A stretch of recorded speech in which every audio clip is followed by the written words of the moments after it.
Hurricane Valley Fire and Rescue is considered a special service district in Washington County.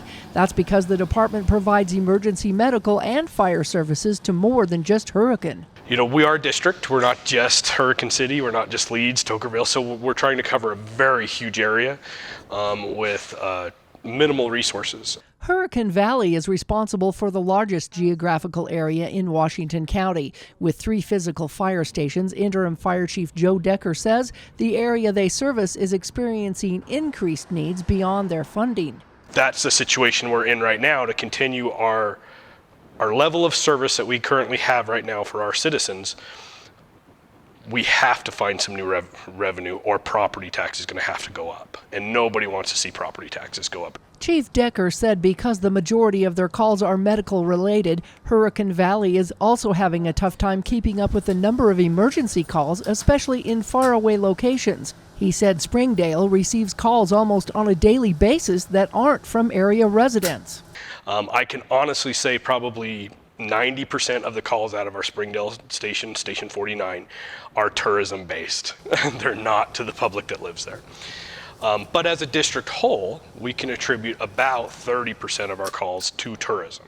Utah House Bill 392, sponsored by Representative Joe Ellison, allows rural class counties to appropriate a sales and use tax to help pay for funding of rural emergency medical services and county health facilities. So with this particular tax, which is great, it's based off of sales tax. So as the economy grows, that number continues to grow with us. So as we continue to get bigger, that number will grow and offset the cost of our organization moving forward. Washington County is a second-class rural county and qualifies for the provision because it has 2 state parks and a national park within its boundaries. The idea is to receive support from those visiting here instead of placing the entire burden on those living here through property taxes. We're looking at right now about 35,000 people in our service district that are funding about $10 million in a budget for the fire and EMS. If we can dissipate that through 5 million people or 3 million people of tourists, as well as some of the residents here, that significantly reduces the overall cost per participating individual. If Washington County Commissioners pass a resolution allowing the tax to be levied, those cities could propose the new tax up to 1%. If we go 0.7%, it's 70 cents on $100. You know, it's a pretty cheap, minute amount for us to be able to continue to fund and drop that property tax. The tax would be imposed on prepared food items or ingredients, as well as tangible personal property purchased in the tax district. Restaurants are taxed at this. Hotels are taxed at this. Basic goods, if you went to Ace Hardware or something in that aspect, would be taxed in this. But the day-to-day that what most people spend their money on, fuel, groceries, is not. The sales and use tax would then go to a vote of the people in those areas of the county in November. And so we don't need a majority of everyone who lives here. It's 51% of the voters. While Washington City and St. George have opted out of this sales tax at this time, it may still be an option in the future. Currently, Kane County uses this tax instead of raising property taxes to fund needed emergency services.